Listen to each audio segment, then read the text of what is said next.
اقرأ كتاب الله ترق جنانه وتنل عظيم الأجر والغفران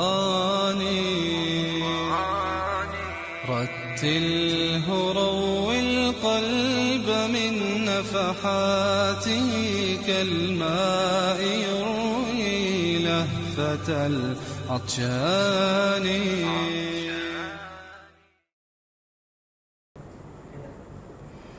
A'udzubillahi minasyaitonirrajim. Bismillahirrahmanirrahim. Alhamdulillahi rabbil alamin, nahmaduhu wa nasta'inu wa nastaghfiruh. Wa na'udzu billahi min syururi anfusina wa min sayyiati a'malina. May yahdihillahu fala mudilla lahu wa may yudlil fala hadiya lahu. Asyhadu an la ilaha illallah wahdahu la syarika lah wa asyhadu anna Muhammadan abduhu wa rasuluh. Subhanaka la ilma lana illa ma 'allamtana innaka antal alimul hakim. Allahumma 'allimna ma yanfa'una wanfa'na bima 'allamtana wa zidna ilma. Allahumma ati anfusana taqwaha wa zakkiha anta khairu man zakkaha anta waliyuha wa maulaha. Rabbi yassir wa la tu'assir, Rabbi tammi bil khair. Amma ba'du. InsyaAllah kita sambung lagi tadabbur surah Al-Baqarah ayat 256 dan seterusnya. Sebelum tu kita tengok pengajaran ayat kursi ayat 255.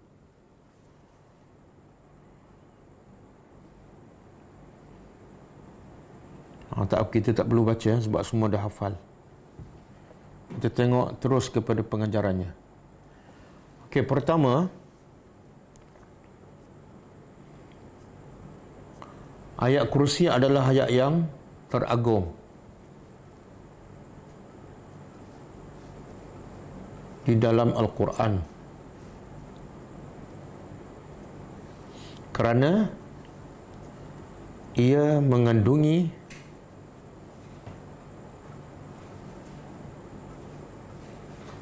perkara yang paling asas dan paling penting dalam Islam, iaitu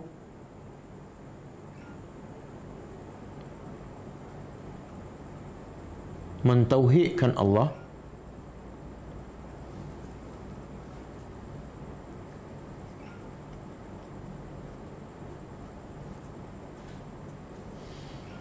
sebagaimana ia juga mengandungi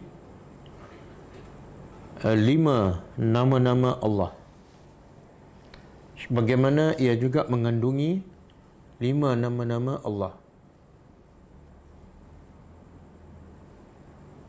Apa dia yang 5 tu?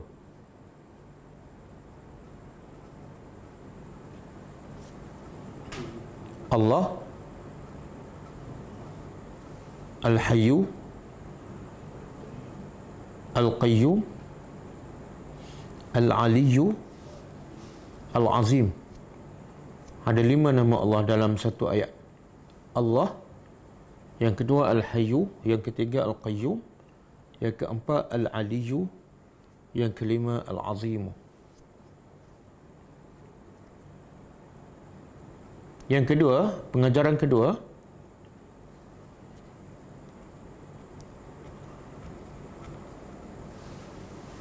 para sahabat Rasulullah sallallahu alaihi wasallam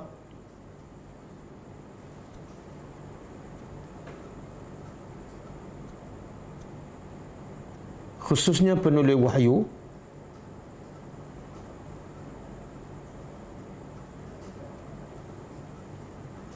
sangat mahir dalam memahami ayat-ayat Al-Quran kesemuanya.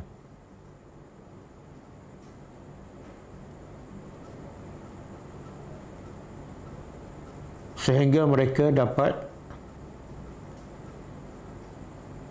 mengetahui dengan jelas apakah ayat yang terpenting di dalam Al-Quran.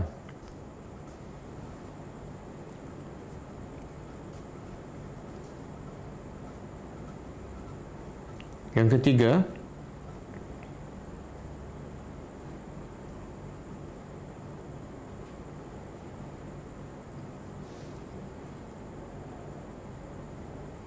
kehebatan para sahabat Nabi sallallahu alaihi wasallam adalah bermula daripada mereka kenal Allah dan betul-betul mentauhidkan Allah dalam semua aspek kehidupan mereka.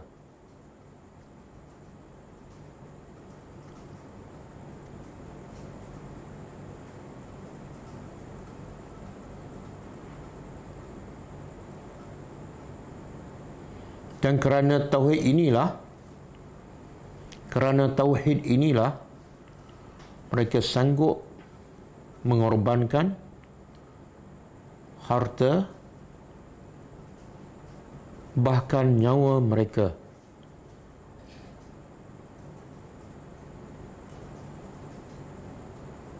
kerana Allah.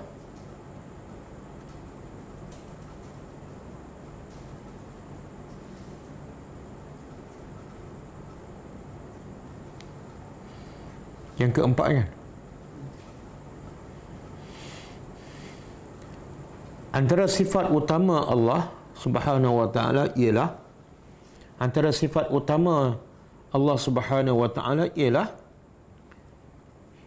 Maha hidup.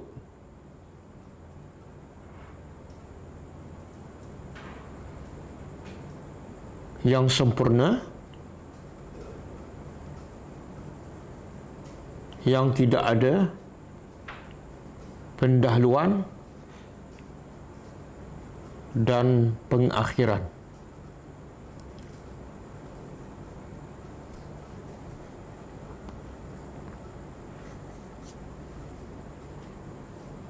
Yang kelima,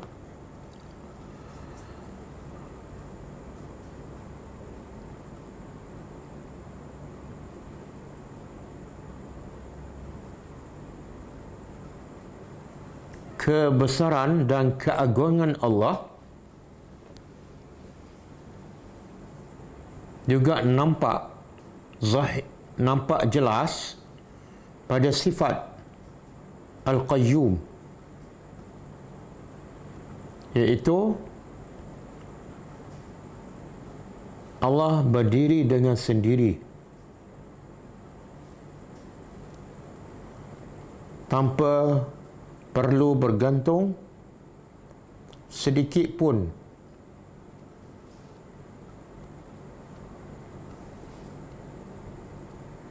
kepada makhluknya. Bahkan semua makhluknya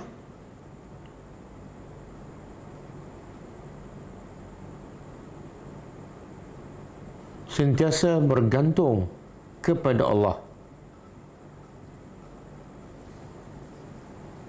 setiap masa.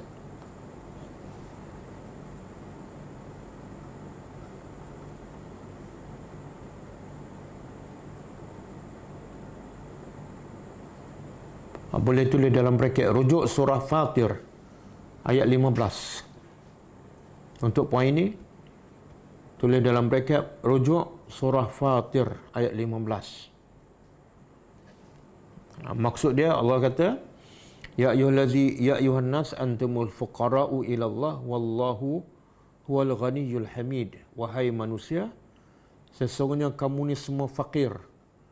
Fuqara, fakir kepada Allah, semua manusia termasuk Nabi Muhammad. Dan wallahu huwal ghaniyyul hamid, sedangkan Allah sahajalah yang maha kaya lagi maha terpuji. Yang keberapa? 6.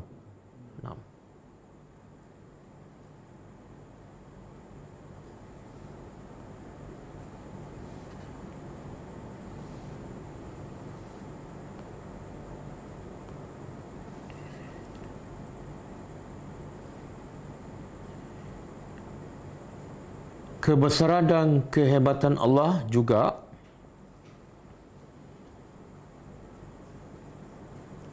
kerana ia tidak pernah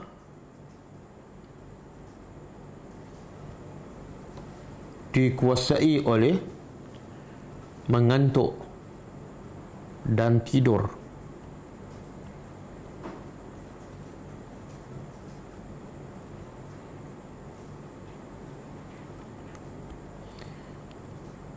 Kerana kedua sifat itu adalah sifat makhluk yang lemah.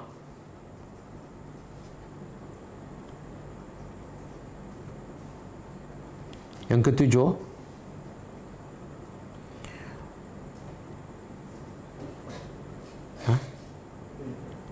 tujuh kan?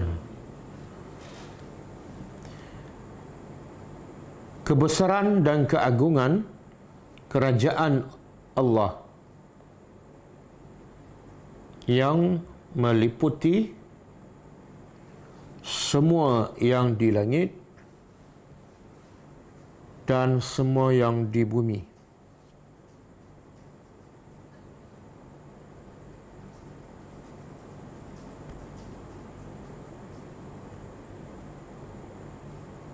Yang ke-9. Oh, yang ke-8.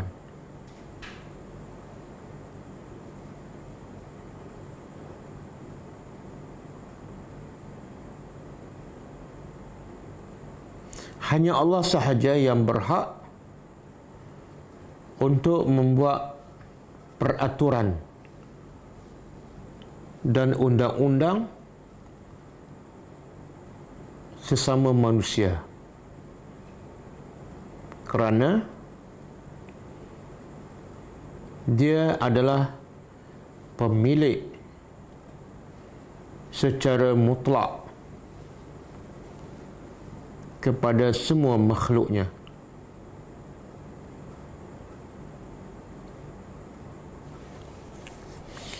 Yang ke-9,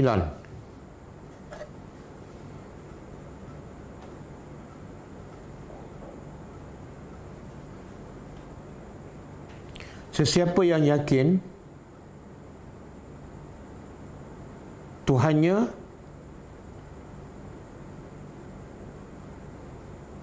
memiliki dan menguasai semua apa yang di langit dan di bumi, ia akan menjadi tenang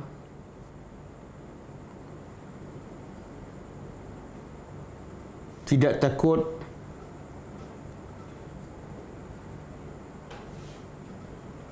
dan sentiasa bergantung hanya kepada Allah.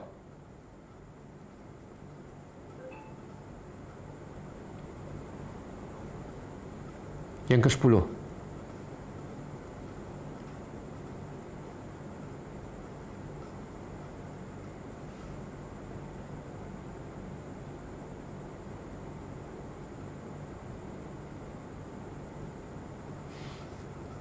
haram ke atas manusia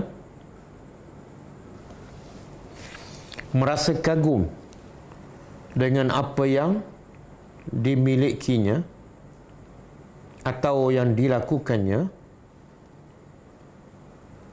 kerana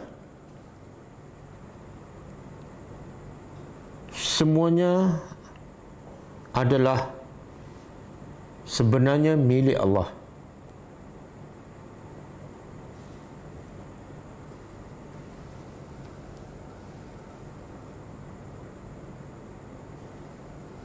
Yang ke-10. 10. 11. Tidak ada seorang pun yang boleh memberi syafaat di akhirat walaupun ia adalah Nabi Muhammad sallallahu alaihi wasallam, kecuali dengan izin Allah.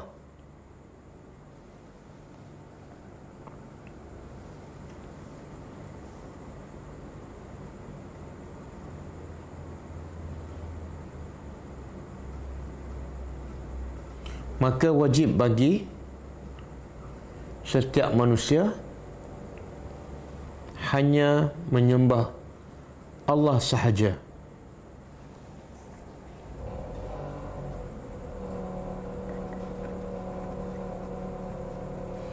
Yang ke-11, 12, ilmu Allah meliputi semua yang lepas, yang sedang, dan yang akan datang.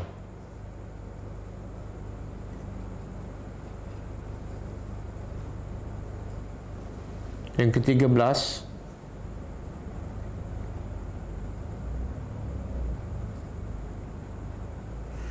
manusia tidak ada ilmu kecuali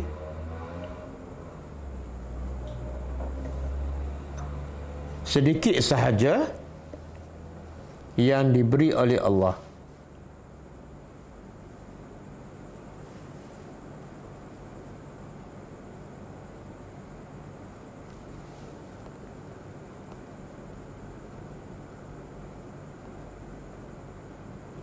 Yang ke-13, 14, haram, 13, haram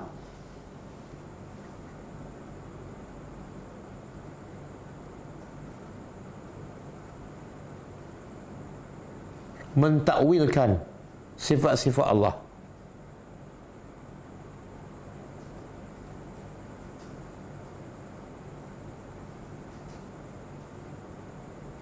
Dan menyamakan sifat Allah dengan sifat makhluk.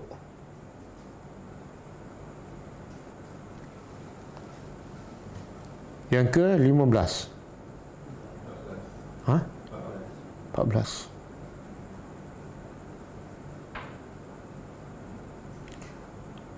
kebesaran kursi Allah, iaitu lebih besar daripada langit dan bumi.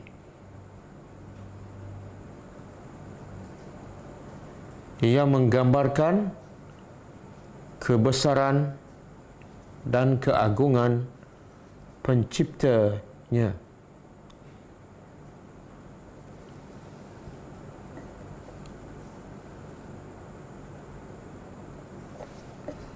Yang ke-15, tidak susah dan tidak berat bagi Allah untuk mengurus dan menjaga semua apa yang di langit dan apa yang di bumi.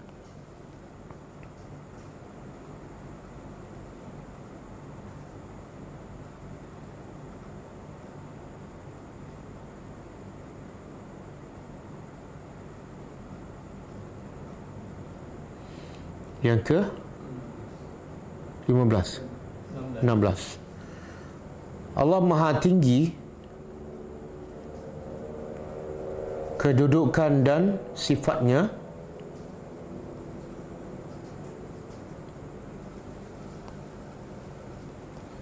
dan Maha Agung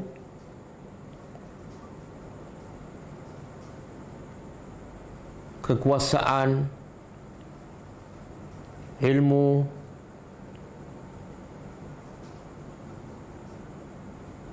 kekuasaan dan ilmunya.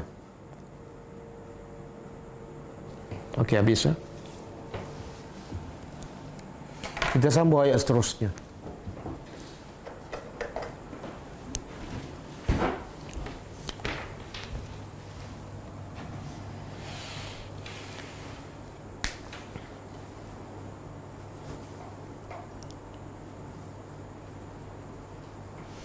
Okey, a'udzubillahi minasyaitonir rajim. La ikraha fid din. Qad tabayyana ar-rusydu minal ghayy.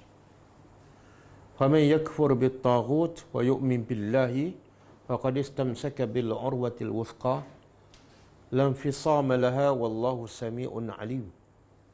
Ayat ni biasa kita dengar kan, dan mungkin ramai yang hafal. Okey, pertama apa kaitan ayat ni dengan ayat kursi yang lepas? Setelah ayat kursi, Allah menceritakan tentang dirinya, tentang tauhid yang begitu banyak sifat-sifat Allah dalam ayat kursi. Ada tentang diri Allah ada lebih kurang 14. Dan nama Allah saja ada 5. Jadi cukup jelas kewujudan Allah, kebesaran Allah. Maka ayat seterusnya ialah la ikraha fid din. Tidak ada paksaan dalam agama. Kenapa? Sebab bukti Allah tu ada dan Allah hebat, cukup jelas.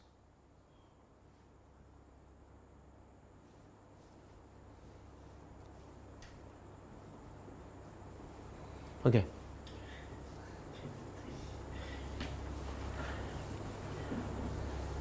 Okey, itu satu kaitan dia. Jadi ayat malam ni nak menceritakan bahawa oleh kerana cerita tentang diri Allah cukup jelas bagi mereka yang berakal, maka tidak perlulah memaksa orang memasuk Islam. Satu. Yang kedua, sebab turun ayat ni. Disebut dalam hadis, ada seorang Ansar memeluk Islam, tapi anaknya 2 Nasrani. Dan katanya mereka ni datang daripada luar Madinah. Kemudian tinggal di Madinah. Bapa dia masuk Islam, tapi anak dia 2 orang masih Nasrani. Jadi dia paksa anak dia 2 orang ni, kamu tak akan ke mana-mana melainkan kamu kena peluk Islam. Maka anak dia 2 orang tak nak masuk. Bila tak nak masuk, dipaksa juga, dia pun mengadu kepada Rasulullah. Wahai Rasulullah, bapa aku paksa aku memeluk Islam. Nabi pun panggil bapa dia. Kenapa kamu nak paksa anak kamu memeluk Islam? Sebab kata bapa dia, takkanlah aku nak biar sebahagian daripada aku masuk neraka dan aku melihatnya. Sebab dia anggap anak dia tu adalah sebahagian daripada dia. Kalau anak tak beriman, anak akan masuk neraka, dan 2 anak itu adalah sebahagian daripada aku. Aku tak rela melihat sebahagian daripada diriku masuk neraka dan aku sedang menonton. Bila dia jawab tu, makna dia nak paksa anak dia, turun ayat ni. La ikraha fid din. Okey. Okey, la ikrah, la tidak ada. Ikraha paksaan. Dia ikrah paksaan. Ada satu perkataan yang dah jadi bahasa Melayu dan semua kita tahu, yang ada kaitan dengan ikrah. Dan maksud dia pun apa dia? Tak, makruh. Makruh. Makruhun, daripada karaha lah tu.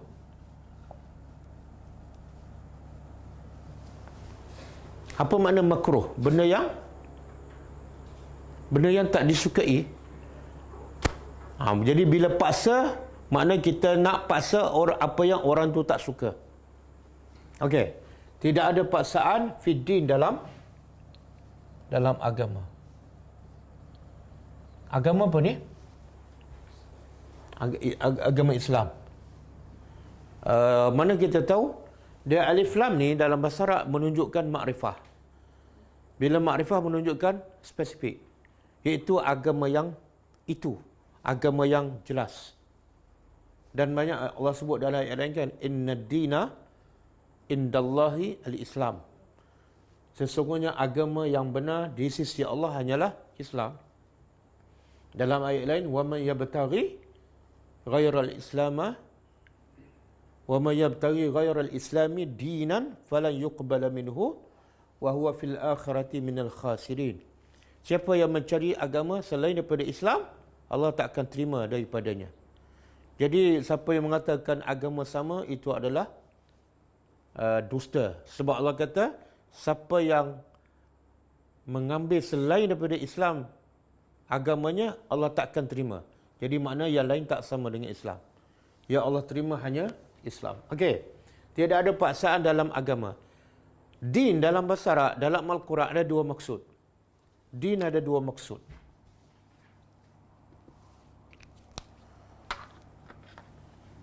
Satu maksud al-amal. Tak terang kan? Tak terang kan? Tak kan? Ha? Ni yang baru kan ni?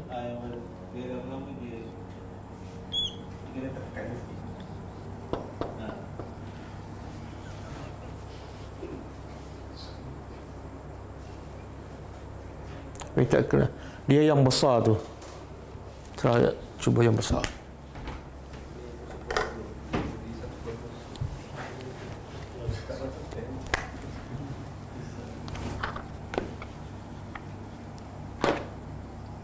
Yang ni okey.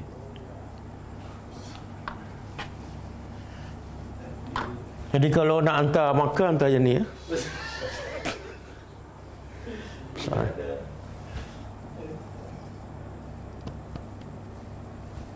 Okey, ad-din dalam Al-Quran ada dua maksud. Pertama, makna dia amal ataupun cara hidup. Yang kedua, makna dia al-jaza, iaitu balasan. Okey, boleh bagi contoh din yang makna dia ialah amalan ataupun agama. Contoh ayat dalam Quran.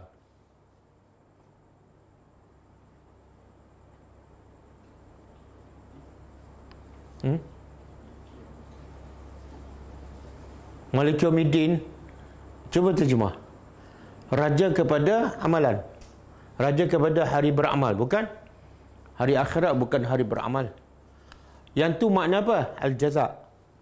Malik Yaumiddin, ad-din makna al-jaza, iaitu raja kepada hari pembalasan. Yang din bermakna amal, lakum dinukum waliyadin. Hafalkan surah tu. Hafal? Lakum dinukum waliyadin. Bagi kamu amalan kamu, wali, dan bagi aku amalanku. Okey. Dan ada satu hadis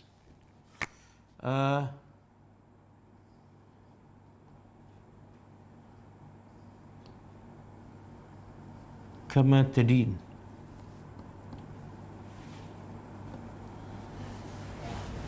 Dia macam mana satu perkataan dua makna? Sebenarnya ada kaitan. Ada kaitan. Din bermakna amal, din juga bermakna balasan. Maksudnya apa tu? Apa kaitannya? Setiap amalan kamu mesti ada balasan. Dan kita pernah dengar tak? Ini ad-din. Dal baris bawah. Kita pernah dengar tak? Dal baris atas. Ad-dain. Hutang kan? Tengok perkataan yang sama, baris lain, makna lain, tapi tetap ada kaitan. Kalau ad-dain makna hutang. Apa maksud hutang?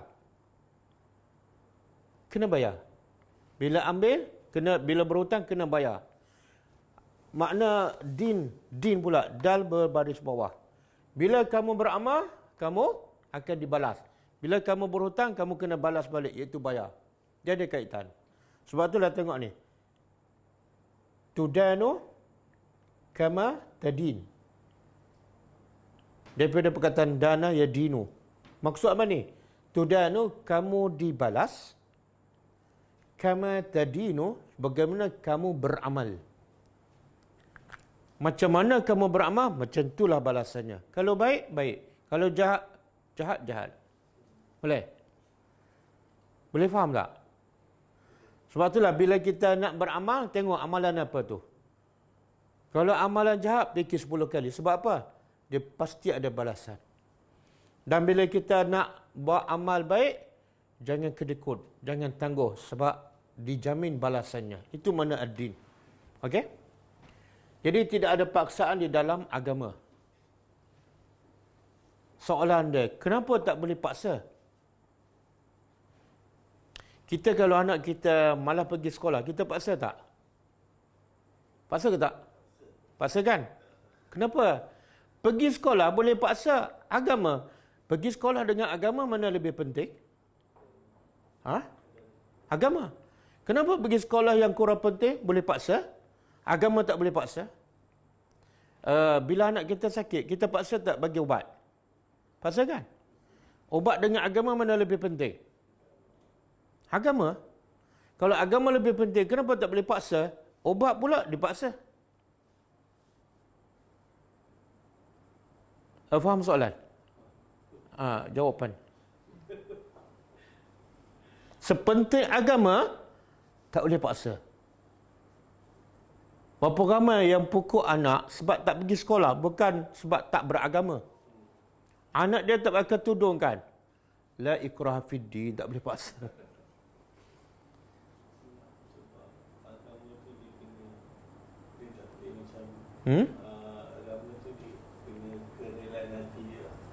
Kenapa kena kerelaan hati? Kalau kita pakai teori yang sama kan, agama kena rela. Ubat pun kena rela. Adik, dah rela tak nak makan?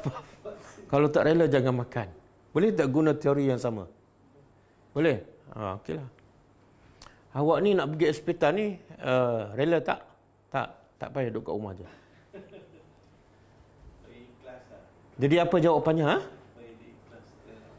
Satu, agama tak boleh dipaksa sebab kalau dipaksa sia-sia.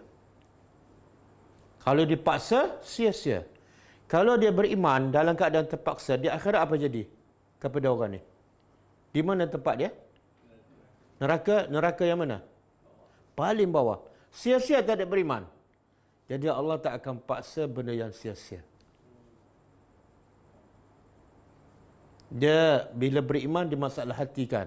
Dia mesti dengan sebab kedua tak boleh paksa, iaitu beriman wajib ada hub, cinta, dan yang kedua ta'zimullah. Mesti ada rasa cinta kepada Allah dan rasa kebesaran Allah. Barulah iman kamu sah. Bila dipaksa, ada tak cinta pada Allah? Tak ada. Macam dua anak tadilah. Turun anak yang ni tak boleh paksa walaupun dia anak kamu. Nabi Ibrahim AS tak boleh nak paksa bapa dia. Nabi Muhammad tak boleh paksa pakcik dia. Kan? Boleh. Beribadat, beriman kepada Allah wajib ada. Apa tadi?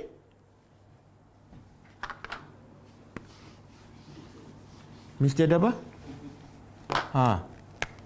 Al-iman. Mesti ada satu. Al-hub. Yang kedua, at-ta'zim.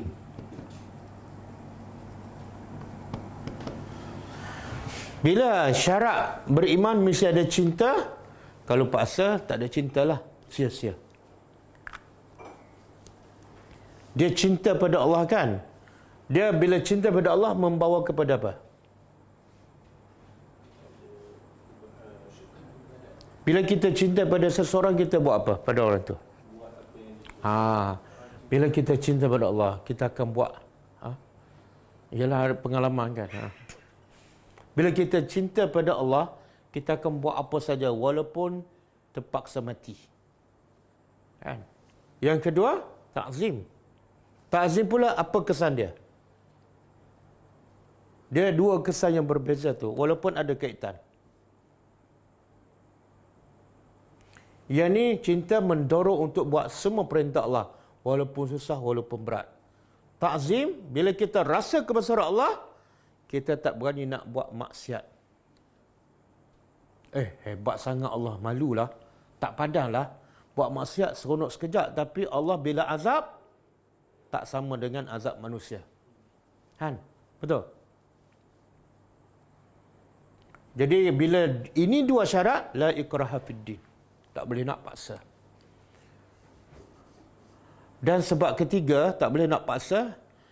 Kita tahu tak, ancaman yang paling besar kepada Nabi dan dakwah Nabi di Madinah. Apa dia? Datang daripada mana? Ancaman paling besar kepada dakwah Nabi dan Islam di Madinah datang daripada mana? Orang munafik. Dan kita perasan tak di awal surah Baqarah, mula-mula Allah sebut sifat orang bertakwa kan, 4-5 ayat. Kemudian Allah sebut pasal orang kafir 2 ayat je. Lepas tu Allah sebut pasal orang munafik 10 ayat lebih. Kenapa cerita pasal munafik 10 ayat lebih? Wa minan nasi may yaqulu amanna billahi wa bil yaumil akhir wa ma hum bimumin. Allah kata ada jenis manusia yang mengatakan aku beriman dengan mulut dia, tapi Allah kata hati dia tak beriman. Inilah sebab apa? Sebab ada unsur paksaan. Dia paksa diri dia beriman sebab nak menunjuk pada Nabi dia. Tapi apa yang berlaku? Contohnya dalam peperangan Uhud, apa berlaku? Nabi pergi, tentera Islam asalnya berapa? 1000. Tengok jahatnya yang memaksa diri dia masuk Islam. Kesannya sangat besar. Dia bukan tak pergi daripada awal lagi, dah ikut Nabi bersama tentera Nabi. Di pertengah jalan, golongan munafik ni yang tidak ada cinta dan tidak ada ta'zim, dia tarik diri daripada tentera Nabi kan. Berapa ramai? 300. Cuba bayangkan. Terkesan tak sahabat yang lain ni? 300 bukan 30 orang ni. 300 tarik diri. Memang terkesan. Allah sebut dalam Quran. Ada 2 puak Bani Salamah dengan satu lagi, hampir-hampir nak ikut puak munafik ni. Kesan daripada puak munafik ni. Sebab tu Allah kata jangan paksa. Kalau dipaksa ataupun mereka memaksa, mereka akan jadi munafik dan duri dalam daging, gunting dalam lipatan, musuh dalam selimut.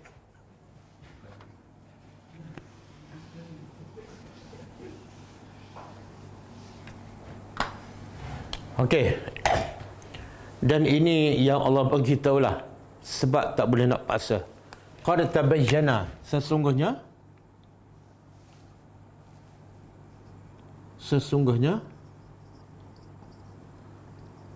tabayyan, telah. Kita biasa dengar tabayyun. Apa? Tabayyun itu macam peksa dulu. Jelaslah. Cek dulu. Sesungguhnya telah jelas. Ar-rusydu. Rusydu ni petunjuk. Al-huda, petunjuk. Minal ghayyi, daripada ghayyi. Ghayyi lawan rusydu. Kalau rusydu petunjuk, al-ghayyi kesesatan.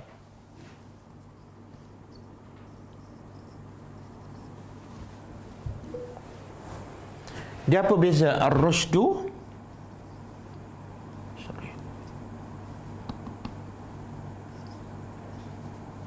dengan al-huda? Apa beza?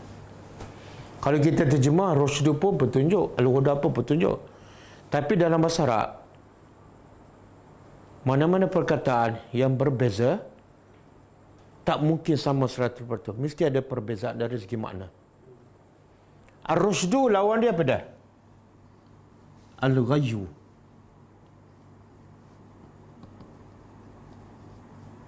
Kita terjemah sesat juga. Al-huda lawan apa? Ghayyu jarang kita dengar, jarang kita sebut. Tapi lawan kepada huda selalu kita jumpa. Dalal.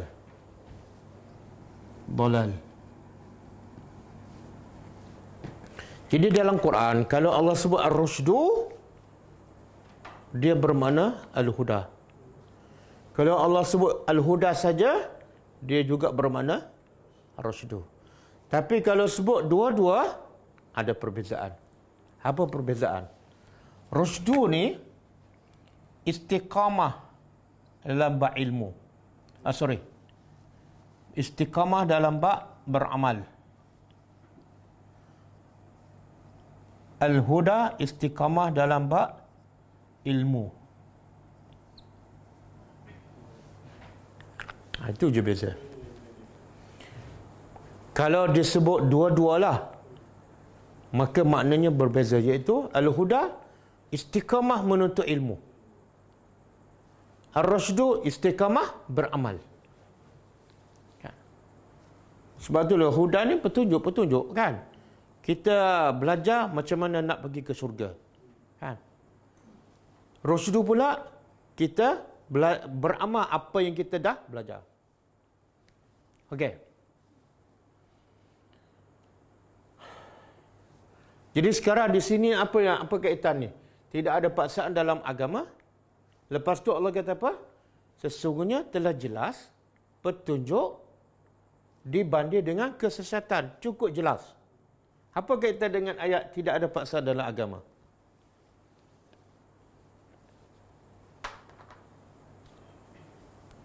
Faham soalan? Soalan dia, mula-mula Allah kata tidak ada paksaan dalam agama. Lepas tu Allah kata apa? Petunjuk tu cukup jelas dibanding dengan kesesatan. Soalan dia, apa kaitan bahagian pertama ni dengan bahagian kedua? Apa kaitannya? Ha? Sesuatu yang jelas tak perlu kepada paksaan. Kenapa? Sebab dia dah jelas. Kerana agama itu dah jelas, Islam itu dah jelas. Okey, kalau jelas dia tak boleh terima, kemudian kita paksa juga, apa jadi? Dia akan sia-sia. Dia analogi macam ni. Kita kambing kan semua orang tahu. Ada seorang mamak ni, saya kata ini kambing. Dia kata tak, ini keldai. Cukup jelas kambing. Ada tanduk kan. Keldai mana ada tanduk? Saya kata ini kambing. Dia kata tak, keldai. Jangan paksa lagi, tinggalkan dia. Sebab akal dia tak betul. Cukup jelas kambing, tiba-tiba dia kata keldai. Orang macam ni kalau paksa, tak ada guna dan buang masa. Boleh faham? Ada faedah tak kita letak pistol kat sini, cakap kambing? Ada faedah? Ada faedah. Okey. Soalan dia, bagaimana, dengan cara apa petunjuk tu jelas? Dengan cara apa? Ramai sekarang tak jelaskan, betul tak? Kadang-kadang kelabu. Dia rasa dia buat benda yang betul. Rupa-rupanya bukan petunjuk pun. Betul kan? Yang Nabi kata umatku berpecah kepada 73. Yang betul, satu je. Makna apa tu? Sama ada jelas, tapi dia sombong, ataupun memang tak jelas. Waladhdallin. Kenapa tak jelas? Allah kata jelas. Jadi soalannya, apa cara untuk kita nampak petunjuk tu cukup jelas? Satu, yang tak jelas tu sebab tak faham Quran. Sebab tu salah satu nama Quran apa dia? Al-Furqan. Kalau kamu baca Quran, kamu akan jelas. Yang tak jalan ni, yang kelabu asak ni, yang tak baca Quran. Sebab tu bila orang tanya soalan, dia merapu je jawab. Satu ayat Quran pun tak ada. Ada orang tanya soalan. Ada orang kata belajar tadabbur wajib belajar dulu, lebih penting daripada fardu ain, kan? Biasa dengar. Pertama sekali, betul tak ada orang cakap macam tu? Soalan dia, ada orang kata belajar tadabbur Al-Quran lebih penting daripada fardu ain. Soalan dia, ada betul tak orang tanya macam tu? Cek dulu, kalau tak ada jangan jawab. Jawab pun sia-sia sebab tak ada orang bertanya pun. Betul? Tapi dia tak cek, terus dia jawab. Dia kata, dengar cakap ulama. Ulama kata fardu ain kena belajar dahulu. Tadabbur Al-Quran ni tak penting. Tengok. Orang macam ni jahil. Sebab apa? Apa makna fardu ain? Setiap orang wajib. Apa dia? Contoh. Solat. Lagi? Puasa. Okey. Saya nak tanya, kalau fardu ain itu solat puasa, Nabi semasa 13 tahun kat Mekah, sampai ramai sahabat kena seksa dan kena bunuh. Kerana belajar solat ke belajar tadabbur Al-Quran? Ada tak solat kat Mekah 13 tahun? Solat datang bila? Kalau solat lebih penting turun ialah solat. Tapi Nabi 13 tahun cerita pasal Al-Quran yang menyebabkan sahabat diseksa dan ramai yang dibunuh kerana tadabbur Al-Quran. Solat datang kemudian. Betul tak? Jadi dia pun tak jelas apa fardu ain, apa yang tadabbur Al-Quran. Dah hentam dia jawab. Makna tak tabayyun. Betul? Sebab itulah kalau nak petunjuk yang jelas, pertama dengan Al-Quran. Sebab itulah orang musyrikin Mekah bila Nabi sampaikan Al-Quran, jelas bertentangan dengan pegangan mereka. Sebab itu mereka lawan habis-habis. Jelas. Tapi mereka lawan. Yang jelas, beriman, kan? Dengar je, terus beriman. Sebab clear. Okey? Yang kedua, nak kenal petunjuk, nak jelas petunjuk dengan sunnah Nabi. Sunnah Nabi dan hadis-hadis. Yang ketiga, amalan sahabat, khususnya khulafa ar-rasyidin. Kata ulama, kalau kamu tadabbur Al-Quran, kalau kamu belajar sunnah-sunnah Nabi, hadis-hadis sahih, petunjuk Nabi, sirah Nabi, kemudian kamu belajar pula sirah khulafa ar-rasyidin, tabayyan ar-rusydu. Kamu tak akan kelebu asap. Sebab itu lepas tu Allah kata apa? Faman yakfur. Maka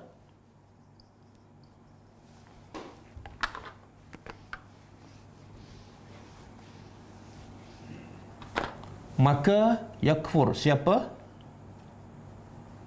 Yakfur. Kufur. Kufur ni engkar. Bitaghut. Dengan taghut.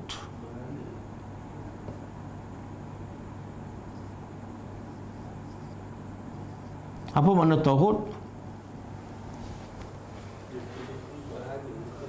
Dia taghut ni daripada tagha. Ada dalam Quran kan, inna lamma taghal ma'u hamalnahu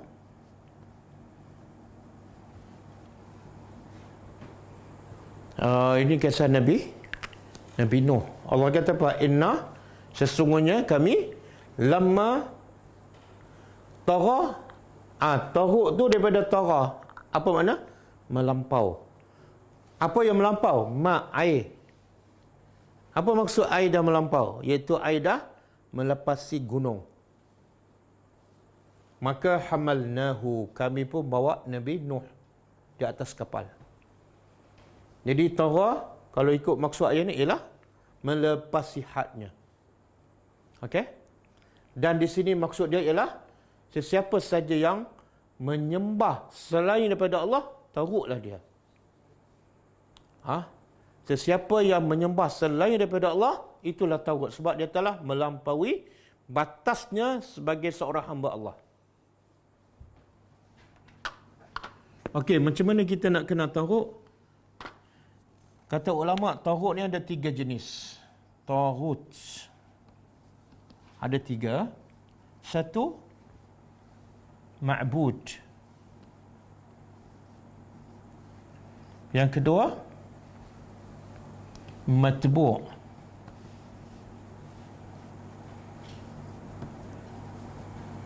Yang ketiga, muta'un.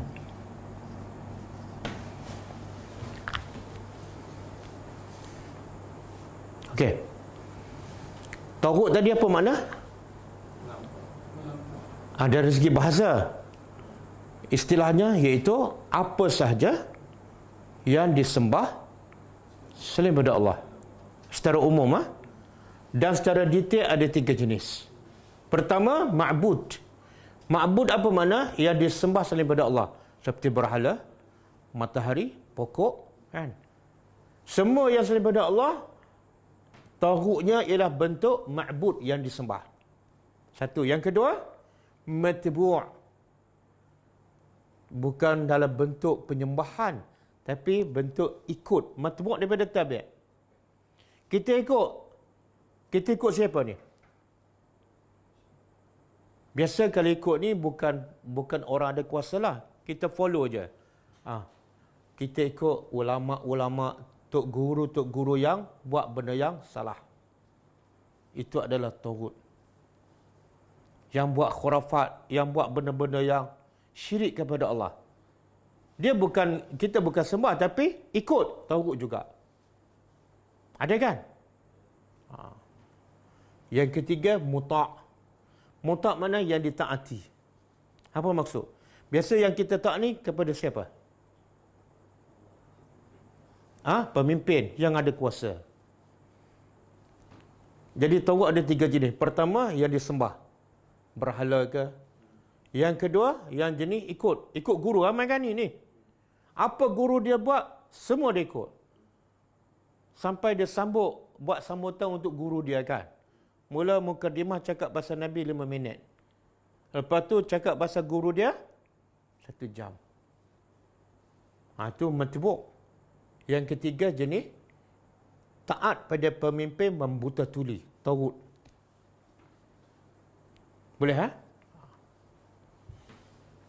Jadi Allah nak bagi tahu orang yang benar-benar beriman, ciri yang pertama dia kena kufur, kena engkar dengan semua 3 jenis taugut ni. Jangan sembah selain pada Allah, jangan ikut melainkan ulama yang ikut Nabi. Yang ketiga, jangan taat pada pemimpin ataupun penguasa yang bercanggah dengan perintah Allah. Okey. 1. Yang kedua, wa yu'min billah. Dan dia beriman kepada Allah.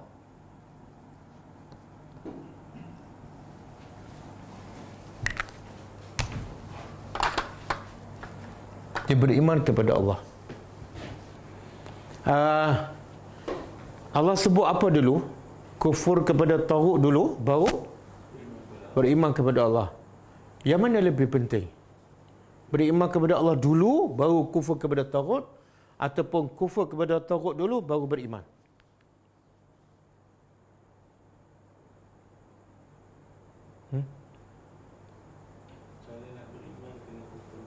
Kenapa? Kenapa Allah sebut kufur pada taugut dulu? Baru Allah kata beriman kepada Allah. Dia proses akidah yang betul beda. Kena clearkan dulu yang kotor. Barulah kamu beriman kepada Allah dan iman tu betul-betul mantap. Sebab iman masuk tempat yang dah bersih, kosong. Tapi dalam keadaan kita masih ada sembah nafsu, sembah harta kan? Tiba-tiba kita belajar cara nak beriman kepada Allah, iman tu goyang. Sebab tu Allah kata bila ada 2 ni, 1, buang semua unsur-unsur taugut. Yang kedua, masukkan tauhid, apa jadi? Faqad istamsaka.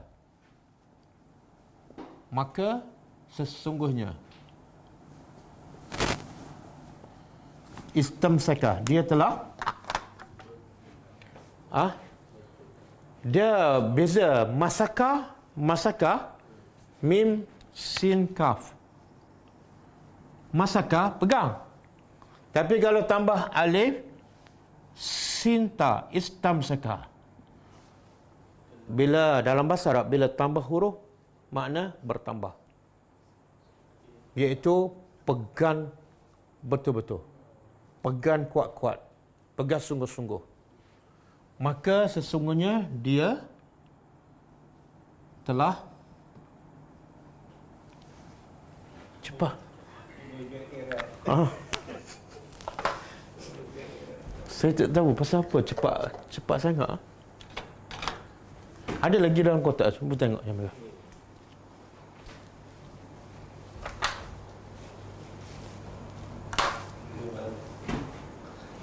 Saya rasa inilah satu-satunya kelas kat dunia yang paling banyak markah warna merah. Maka sesungguhnya dia telah berpegang. Sama. Redha je lah. Sesungguhnya dia telah berpegang bil urwati, dengan urwah. Apa dia?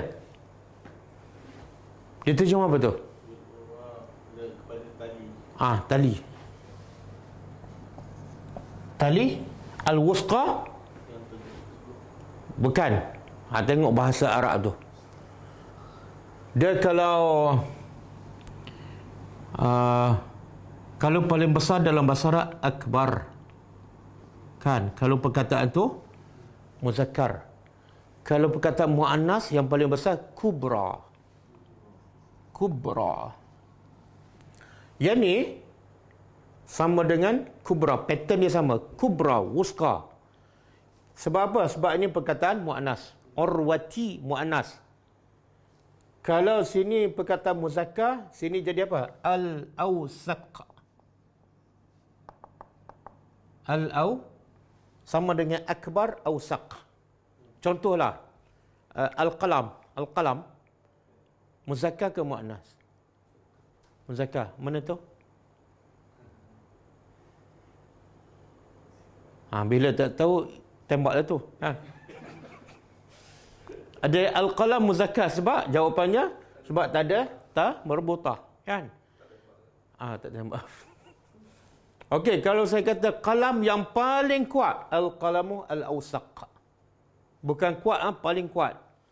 Dan kalau tali al-urwati muannas al-wusqa, sama dengan kubra.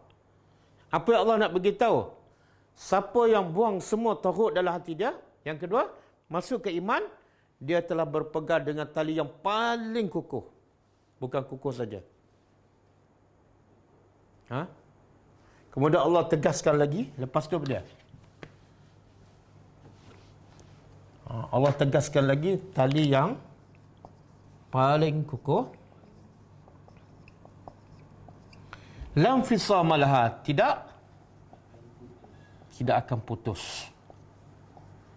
Sebenarnya tidak akan putus ni penegasan kepada makna wusqa. Orang tanya macam mana tu paling kuat, dia tak putuslah. Faham? Macam mana tu? Macam mana tidak akan kuat dan tidak akan putus? Baginya, bagi tali itu. Boleh tak bagi contoh? Siapa yang buang semua sifat-sifat tauhid dalam hati dia dan masukkan tauhid saja, Allah kata dia telah berpegang dengan tali yang sangat-sangat kuat dan tak mungkin putus. Macam mana tu?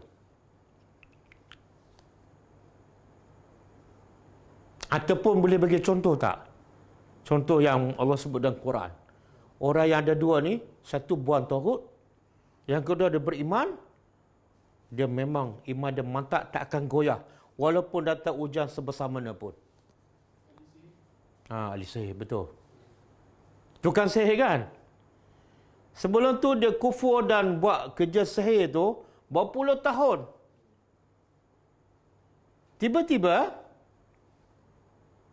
Tiba-tiba bila dia beriman, diugut, diancam, dipotong kaki tangan, disalib, sikit pun tak goyang. Itu tali yang paling kukuh dan tak akan putus. Betul? Ada tak goyang sikit? Ni kena potong tangan ni. Ini mati ni. Kenapa iman tukang sihir begitu kuat ni? Urwatul wusqa. Kenapa begitu kuat? Sebab dia ada dua ni. Betul tak? Dia buang semua taghut. Apa dah taghut dia? Yang mana satu taghut tukang sihir? Taat. Kan? Sebelum ni semua kata Firaun, dia taat. Bahkan Firaun mengaku Tuhan kan? Mungkin masuk juga ma'bud. Tapi bila nampak mukjizat Nabi Musa, dia clear semua ni. Yakfur bit-taghut dan beriman pada Allah. Tukang sihir Firaun masa tu dia pegang pada tali, bagilah ancaman apa, dia tak akan goyah. Jelas tak? Berapa hari dia beriman? Kita ni berapa hari dah beriman? Bukan kerajaan nak potong kaki, bukan nak potong tangan. PKP je. Ramai tak yang mengeluh? Ramai tak yang bunuh diri? Ramai tak yang rimas dalam PKP? Kuat tak ikatan iman dia? Tak. Kenapa? Ramai tak yang belajar tadabbur, belajar agama dalam keadaan unsur-unsur tauhid masih ada dalam hati? Betul tak? Taat pada bos, taat pada pemimpin, ikut guru tu, ikut guru ni, lepas tu belajar agama. Iman dia tak kuat. Boleh? Contoh juga Bilal bin Rabah. asalnya hamba abdi, kan? Cari makan kat Mekah. Tiba-tiba bila imam masuk dan majikan dia seksa dia tengah panas, goyah tak iman dia? Itu urwatul wusqa. Apa pasal? Dia ada dua ni. Dia buang semua unsur tauhid. Apa dia? Apa tauhid yang ada pada Bilal sebelum dia beriman?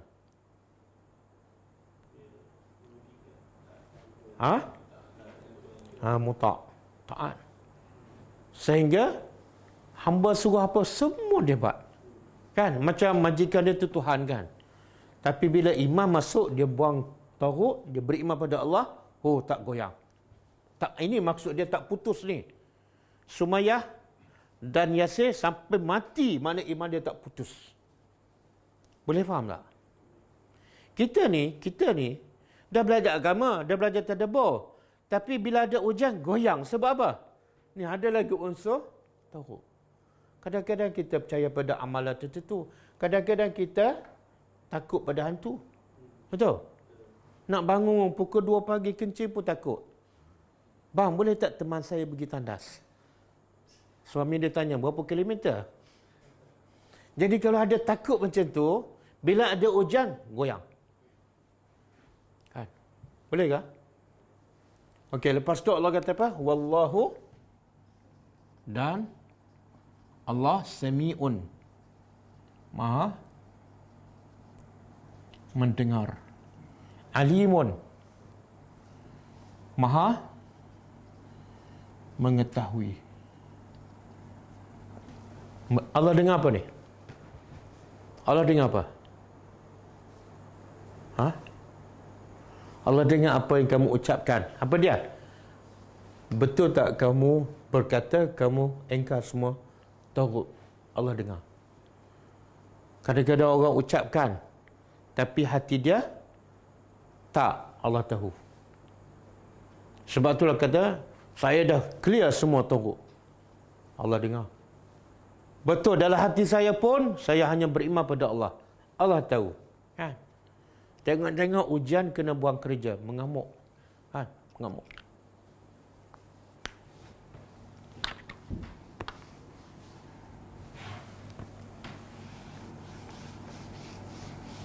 Okey, habis. Kemudian, Allah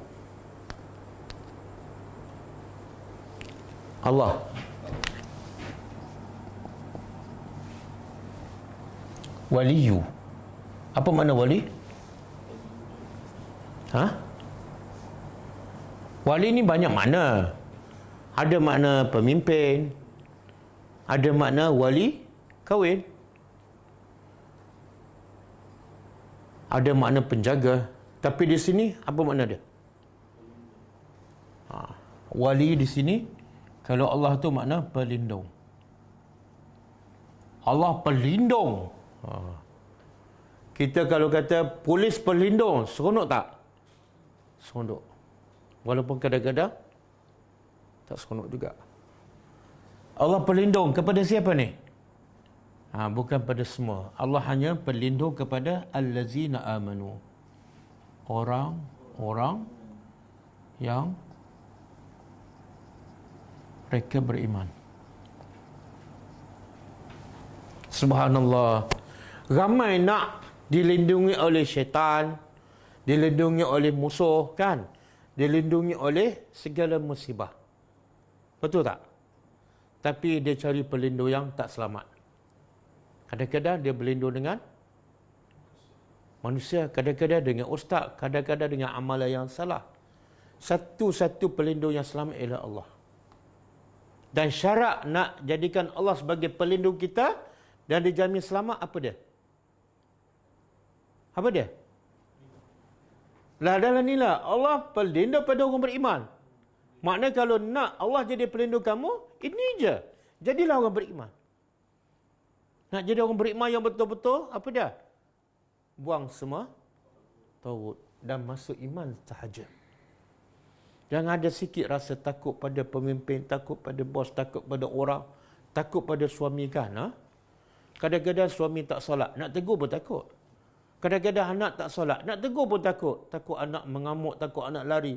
Itu bentuk-bentuk tauguk lah tu. Okey? Jadi kalau kita nak selamat, nak tenang, hanya satu je, iaitu jadi orang beriman. Bila orang beriman, pelindung kita Allah. Bila Allah pelindung, tak ada makan apa boleh hidup. Kan? Tak ada pokok, tak ada sungai pun boleh hidup. Duduk dalam gua 309 tahun pun boleh hidup. Duduk dalam perut ikan pun boleh hidup. Masuk dalam api pun boleh hidup. Okey. Hasilnya apa dah? Bila Allah lindungi kita, antara hasilnya ialah yukhrijuhum. Dia mengeluarkan mereka minaz zulumat, dari kegelapan. Kegelapan. Ini kalau kita belajar bahasa Arab, mufrad ke jamak? Satu ke banyak? Jamak. Allah mengeluarkan siapa? Orang beriman daripada kegelapan ila nur, kepada cahaya. Okey. Cahaya ni pula satu ke banyak? Kalau zulumat, plural. Kegelapan. Tapi kalau nur ni satu ke banyak? Satu. Kalau banyak?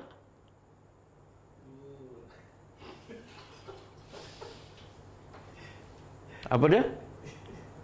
Tak, nur satu kan? Kalau banyak cahaya dalam bahasa Arab apa dia? Nur satu. Kalau jamaah plural ialah anwar.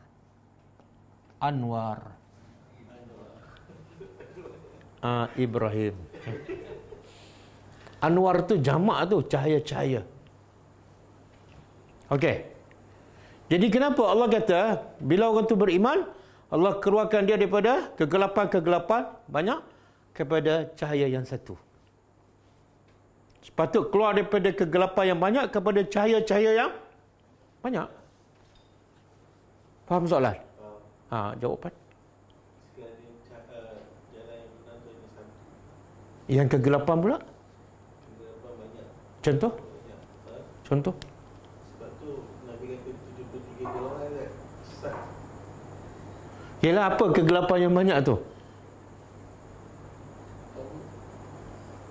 Tahu baru satu. Kegelapan ni apa maksud? Sebenarnya Allah buat perumpamaan. Bila dia tak ada benda tu, dia gelap. Maksudnya apa? Orang duduk dalam kegelapan, macam mana keadaan dia? Meraba-raba dan hati dia tenang tak? Kegelapan pertama ialah orang yang selalu tak tenang, jahil. Kegelapan kejahilan ilmu. Betul tak?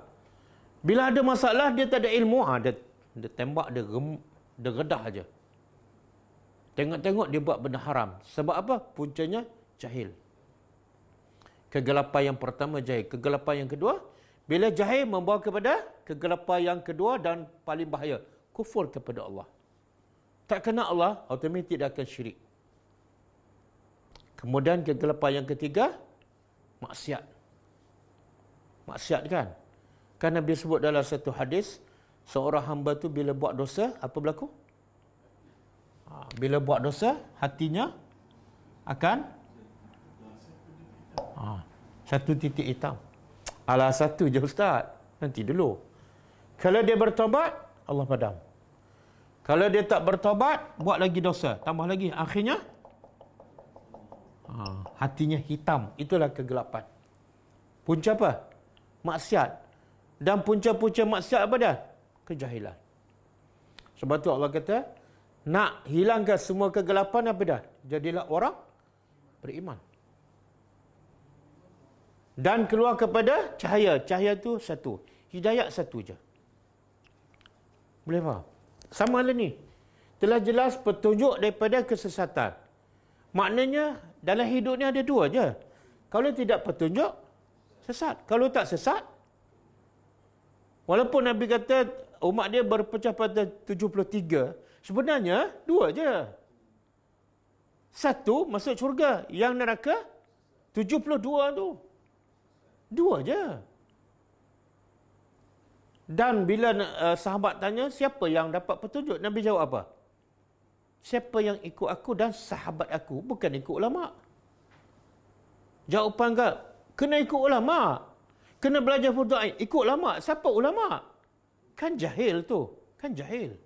Nabi kata, kalau kamu pegang pada dua perkara, apa dia? Bukan ulama. Quran dan kamu tak akan sesat. Tiba-tiba dia jawab, kena ikut ulama. Tak. Ulama kena ikut Quran dan hadis. Okey.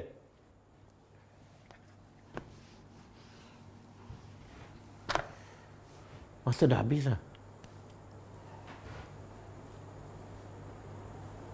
Okey, masa dah habis, kita sambung lah. Kita sambung hari Isnin, insya-Allah.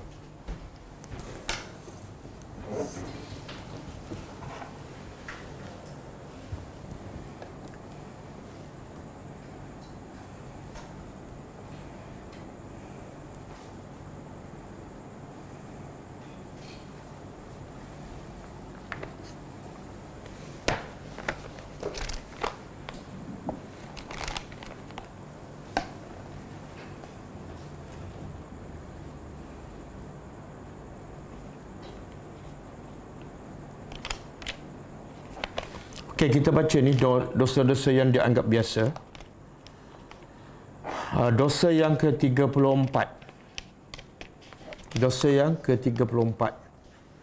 Muka surat 97. Kata pengarang buku, Hafizahullah, iaitu dosa tidak memenuhi hak-hak pekerja. Ni ramai ni. Ramai ni. Lagi ramai pekerja, lagi banyak dosa dia.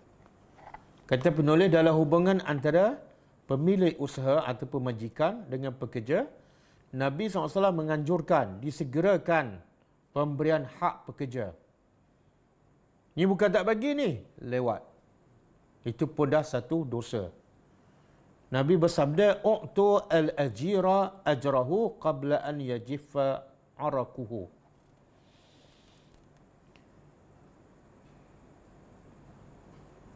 Berilah upah pekerja sebelum keringnya peluh. Yalah, kita dah guna tenaga dia kan, cukup sebulan, lepas tu kita tak bagi. Zalim tak kepada dia? Tenaga dia dah habis. Kita pun dapat faedah, tapi dia belum dapat upahnya. Jadi Nabi kata, supaya berlaku adil, bila kena bagi gaji pada pekerja? Sebelum peluhnya kering. Apa maksud sebelum peluh kering?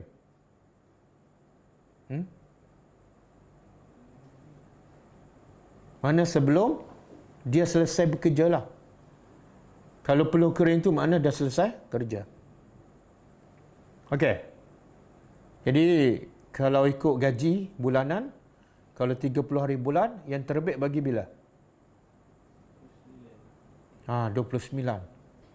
Sebab tu kita NGO Ghulamun Dakwah, kita bagi gaji pada staf 29.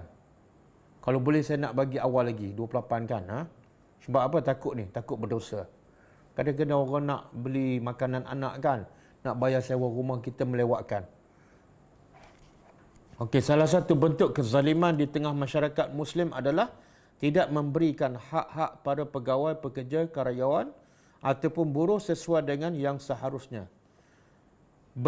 Antara bentuk kezaliman itu berbagai. Di antaranya ialah satu, sama sekali tidak memberi hak pekerja. Langsung dia tak bagi. Sebulan tak bagi, 2 bulan tak bagikan. Berapa ramai yang pekerja, kadang-kadang pembantu rumah. Duduk dalam rumah tu sebulan, 3 bulan, kadang-kadang setahun tak bagi gaji. Lepas tu lagi teruk pada. Dia dera lagi, dia seksa lagi pembantu rumah. Jadi bentuk pertama zalim kepada pekerja ialah tidak memberi hak-hak pekerja. Sedangkan si pekerja tidak memiliki bukti. Dia tak ada IC, tak ada apa. Lagilah dipergunakan. Dalam hal ini, meskipun si pekerja kehilangan haknya di dunia, ingat, tetapi di sisi Allah, pada hari kiamat kelak, hak tersebut tidak akan hilang. Allah akan pastikan pekerja itu dapat hak balik di akhirat besok. Macam mana cara dia? Iaitu orang yang zalim itu kerana telah memakan harta orang yang dizalimi, Diambil daripadanya kebaikan yang pernah dia lakukan di akhirat untuk diberi kepada pekerja yang dia zalim. Jika kebaikannya telah habis, maka dosa yang ia zalimi itu diberikan pula kepadanya. Lalu dia dicampak ke neraka. Jadi kebaikan majikan, kalau dia tak bagi kat dunia kepada pekerja, kebaikan majikan, pahalanya akan diberi kepada pekerja. Kalau dah habis pahala dia, majikan akan tanggung dosa pekerja. Jadi yang majikan pergi umrah, pergi haji apa semua, pahala tu kalau tak bagi gaji pada pekerja, pahala haji balik kepada pekerja dia. Pahala ibadat balik kepada pekerja dia. Jadi takutlah kepada Allah. Takut pada hari yang tidak ada bai'un wala khullah wala syafa'ah. Yang kedua, bentuk kezaliman majikan pada pekerja, iaitu mengurangi. Yang tadi tak bagi langsung, yang ni dia mengurangi hak pekerja dengan cara yang tidak dibenarkan. Allah berfirman, wailul lil mutaffifin. Celakalah bagi orang yang mutaffifin. Apa makna mutaffifin? Mutaffifin ni makna tafif. Tafif ni benda kecil. Dan kalau kita tengok terjemah surah Mutaffifin, dia terjemah kepada bentuk jual beli. Maknanya Allah huraikan apa? Allazina idza qtalu 'alan nasi yastawfun. Bila dia membeli, dia nak penjual tu timbang cukup-cukup hak dia. Tapi bila dia sebagai penjual, dia kurangkan timbangan. Ini Allah kata celaka ni.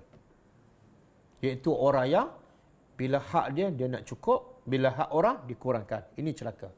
Dan sebenar ayat tu walaupun dia berkaitan pada asalnya pasal jual beli, tapi pengajaran untuk semua sekali.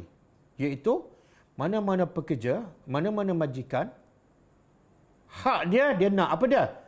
Kamu sebagai pekerja, hak kepada aku, kamu kena bekerja penuh, tepat pada waktu. Datang pukul 8, balik pukul 5. Tapi hak pekerja dikurangkan.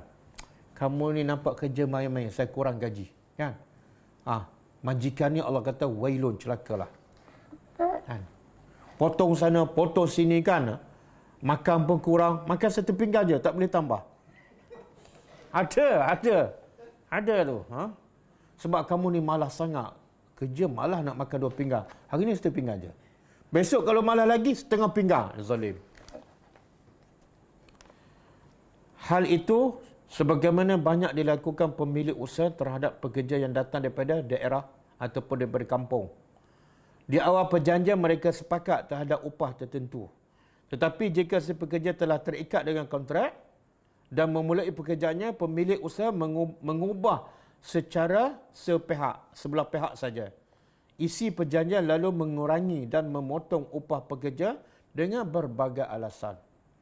Sebelum kontrak itu macam-macam dia janji. Lepas kontrak je, okey, kamu dah jadi pekerja aku, kamu tak boleh lari, tak boleh buat apa. Dia pun mula kurangkan. Si pekerja tentu tidak bisa berbuat banyak dengan posisinya yang serba sulit. Antara kehilangan pekerjaan, kalau dia lawan majikan, kena buang kerja. Dan upah di bawah batas ataupun dikurangkan upah. Jadi dia pun diam je lah, terima je lah. Bahkan terkadang si pekerja tak mampu membuktikan hak yang mesti ia terima. Akhirnya, si pekerja hanya bisa mengadukan halnya kepada Allah. Kadang-kadang majikan berjanji, lepas 3 bulan naik gaji. Kan? Lepas tu untung banyak. Mulalah majikan kedikut. Kita ada masalah kewangan ni kan. Jika pemilik usaha yang zalim itu seorang Muslim, sedangkan pekerjanya seorang kafir, maka kezaliman yang dilakukannya termasuk bentuk menghalangi manusia daripada jalan Allah, sehinggalah dia menanggung dosa yang tersebut. Kalau pekerja dia orang kafir, lagi dia zalim. Kamu ni kafir kan? Tak layak dapat lebih pada ni kan? Maka itu satu dosa, tak bagi hak pekerja. Dosa kedua apa dia? Cara dia menyebabkan orang kafir tak nak masuk Islam. Oh, lah macam ni akhlak orang Islam kan, aku tak akan masuk Islam. Nombor 3, memberi. Cara yang ketiga, memberi pekerjaan ataupun menambah waktu kerja. Tetapi hanya memberikan gaji pokok. Asalnya kerja pukul 5. Lepas tu kerja semakin banyak, kamu kena tambah sikit sampai pukul 6. Tapi gaji tak tambah, itu pun zalim. Yang keempat, menghulur pembayaran gaji sehingga tidak memberikan mengulur-ngulur, ni mana melewat-lewat lah. Ya, ni bahasa Indonesia saya faham. Melewatkan pembayaran gaji sehingga tidak memberikan gaji kecuali setelah melalui usaha keras pekerja. Kan? Minta hari ni tak bagi, minta minggu depan, saya ada masalah kewangan, saya pakai duit dulu kan. Akhirnya kadang-kadang sampai 2-3 minggu. Mungkin maksud pengusaha ataupun majikan menunda-nunda pemberian gaji agar si pekerja bosan. Target dia apa dah? Akhir sekali pekerja tak minta sebab apa? Minta 5 kali tak bagi. Lantaklah. Ataupun selama tegang waktu supaya pekerja tu marah, dia pun ambil tindakan. Ada majikan tak bagi, pekerja bakar kereta majikan kan. Dan tak mustahil ada yang membuang wang tersebut, membungakan wang. Dia tak bagi gaji pekerja, dia guna apa? Untuk melabur duit supaya lagi banyak. Dan tak mustahil ada yang membungakan, mana melaburkan duit tersebut, sedang pada saat yang sama para pengusaha penuh dengan wang, duit banyak yang diribakan. Sementara para pekerja merana tak mendapat apa yang untuk dimakan setiap hari. Juga tak bisa mengirim nafkah. Pekerja juga tak boleh kirim duit kepada anak isteri, kepada mak bapak di kampung. Sungguh celakalah orang-orang yang zalim itu. Kelak pada hari kiamat mereka akan mendapat seksa yang pedih daripada Allah. Dalam sebuah riwayat daripada Abu Hurairah radhiyallahu anhu disebut bahawa Rasulullah SAW bersabda, qala Allah Ta'ala, salasatun ana khasmuhum yawmal qiyamah. Rajulun a'ta bi summa ghadara, wa rajulun ba'a hurran wa akala samanahu, wa rajulun ista'jara ajira fastawfa minhu, wa lam yu'tihi ajrahu. Maksud dia, hadis kursi, kata Nabi, Allah berfirman, 3 jenis manusia yang aku menjadi musuhnya kelak pada hari kiamat. 3 jenis manusia ni Allah jadi musuh dia. Pertama, laki-laki yang bersumpah dengan nama aku untuk melakukan sesuatu, tetapi lepas tu dia tak buat, khianat. Makna khianat guna nama Allah. Ini Allah akan jadi musuh dia di akhirat. Yang kedua, laki-laki yang menjual orang yang merdeka, budak-budak, lalu memakan harga ataupun duit hasil penjualan tersebut. Dia telah jual hamba, kemudian keuntungan dia ambil kat dia. Yang ketiga, yang Allah akan jadi musuh mereka ialah laki-laki yang menggunakan pekerja yang mana ia memenuhi pekerjaannya tapi tidak diberi upah. Tak bagi upah kepada pekerja, di akhirat besok Allah akan jadi musuh dia. Wallahu alam. Kita tengok soalan.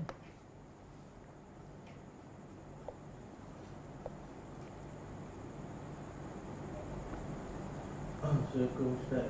Assalam. Kalau cashier bagi hilang duit atau silap masa memberi wang, salah kepada pelanggan, maka duit cashier dipotong dari upahnya, boleh ke? Dia kalau ada perjanjian sebelum pekerja tu memulakan kerja dia, kalau ada perjanjian, kamu jaga cashier, kalau hilang duit kamu bertanggungjawab. Dia pun setuju. Kalau dia bersetuju, okey, tak ada masalah. Tapi tak ada perjanjian, dia pun tak setuju, tiba-tiba hari tu kita minta dia jaga, lepas tu hilang, kita suruh dia ganti. Tak boleh. Tak boleh, ha? Okey, wallahu a'lam. Ustaz, macam mana hukum pekerja sambilan kontrak yang bertahun kerja kenaikan tidak setimpal? Ada itu gajinya harian, padahal kerja mereka adalah sama dengan orang yang bertaraf tetap. Dia pekerja kontrak lah, gaji sama tak naik. Dia kerja ni kontrak tak dapat full ni. Dia sebenarnya secara umumnya majikan kena bagi kepada pekerja mengikut keuntungan. Kalau majikan dapat untung banyak, dia kena bagi sedikit, bagikan keuntungan tu kepada pekerja. Katalah gaji dia 1,000 kan. Keuntungan 10,000, pekerja gaji dia 1,000. Tapi bila keuntungan naik jadi 15,000, dia kena kongsikan. Sebab keuntungan yang besar tu adalah hasil daripada titik peluh pekerja. Kalau tak ada pekerja, keuntungan tak dapat. Jadi kena kongsikan keuntungan. Sebagaimana kalau rugi, pekerja menanggung juga kan. Maka bila untung, pekerja pun kena sepatut dapat keuntungan tersebut. Baru adil. Wallahu a'lam. Adakah boleh menceritakan alam gaib dengan terperinci seperti jarak surga, neraka dan sebagainya? Serta adakah amalan yang boleh menentukan jadi ahli surga atau ahli neraka? Perlu luasa juga kebelakang ini dengan amalan-amalan doa berkaitan. Boleh tak cerita pasal alam ghaib? Soalan kan? Yang pertama. Dia, Allah sebut banyak dalil daripada Al-Quran bahawa tidak ada sesiapa yang mengetahui ghaib kecuali Allah saja. Hatta Nabi Muhammad pun tak tahu. Nabi bagi tahu, aku tak tahu benda ghaib. Kalau aku tahu benda ghaib, aku akan perbanyakkan buat kebaikan. Contohlah. Tanah kat situ, kalau aku tahu selepas 10 tahun, harga dia akan naik 1 juta kan. Aku yang pertama akan beli, Nabi kata. Kalau kata benda ghaib. Nabi masa nak pergi buat umrah pada tahun 6 Hijrah. Nabi tahu tak dia akan disekap oleh orang musyrik Mekah? Kalau Nabi tahu benda ghaib, Nabi buat apa? Nabi tak pergilah. Kan? Sia-sia je. Jadi kalau orang sehebat Nabi, semula Nabi tak tahu benda ghaib kecuali apa yang Allah bagi tahu, maka selain pada Nabi lagi tak tahu benda ghaib. Kalau dia mendakwa dia tahu, dia penipu besar. Kecuali dia cerita benda ghaib yang Allah cerita dalam Al-Quran. Okey, tak ada masalah. Itu bukan cerita benda ghaib, itu menyampaikan apa yang Allah cerita dalam Al-Quran. Wallahu alam. Yang kedua, soalan tadi?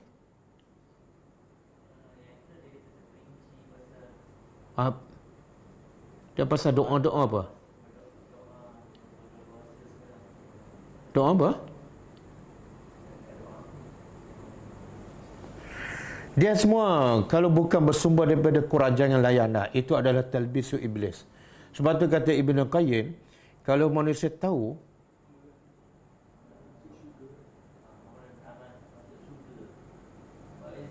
Amalan-amalan yang boleh menentukan jadi ahli syurga atau ahli neraka. Kebelakang ini tak tahu. dan dia Nabi dah cakapkan, umatku berpecah pada 73. Satu je masuk syurga. Bila sahabat tanya, yang macam mana yang masuk syurga tu? Nabi kata, ialah siapa yang ikut aku dan ikut sahabatku. Jadi amalan yang memasukkan seseorang ke syurga ialah bila amalannya sama dengan Nabi. Yang kedua, ikhlas kerana Allah. Jadi tak perlu ambil amalan daripada mana-mana guru. Sebab Nabi dah bagi jaminan, yang akan masuk syurga ialah yang sama dengan amalan Nabi dan ikhlas kerana Allah. Wa ma umiru illa liya'budullaha mukhlishina lahuddin. Bahkan ada satu hadis kursi Allah kata, siapa yang beramal soleh kerana aku, tetapi sambil kerana aku ada unsur syirik. Allah kata apa? Allah kata, aku biarkan syiriknya dan aku biarkan dia. Aku tak akan peduli pada dia. Walaupun amal tu dah soleh, walaupun ikhlaskan aku, tapi bercampur dengan unsur syirik, Allah kata aku abaikan dia. Jadi kena pastikan amalan yang kita ambil bersumberkan daripada Al-Quran dan juga daripada sunnah Nabi SAW. Bahkan Allah bagi amaran keras pada Nabi. La in asyrakta la yahbatanna amaluka wa la takunanna minal khasirin. Kalau engkau wahai Muhammad syirik pada Allah, semua amalan kamu sia-sia walaupun engkau Muhammad. Maka kalau orang lain buat amalan kononnya masuk syurga, tapi ada unsur syirik, amalannya bukan daripada Nabi, tak ada jaminan. Wallahu a'lam.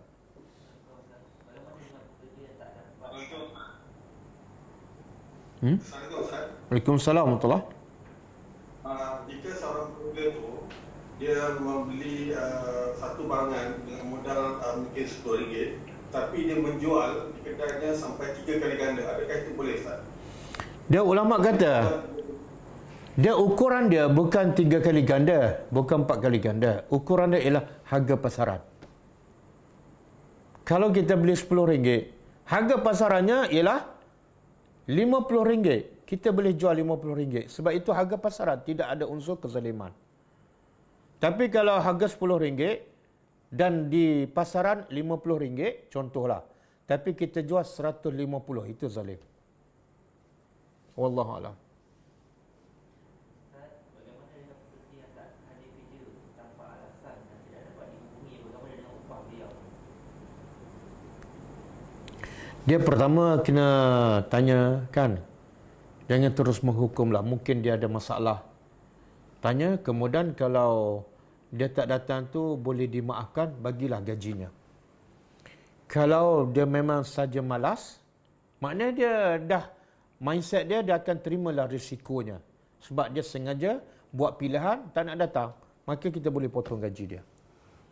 Dan yang terbaik apa dia? Ikut perjanjian lah. Kalau tak datang kerja sekian-sekian, apa perjanjian dia? Kena potong ke apa dan sebagainya. Wallahu a'lam.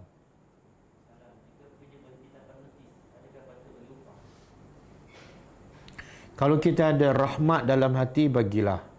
Sebab dia memang bekerja pun, kan? Dia bukan tak bekerja. Cuma kesalahan dia apa dah?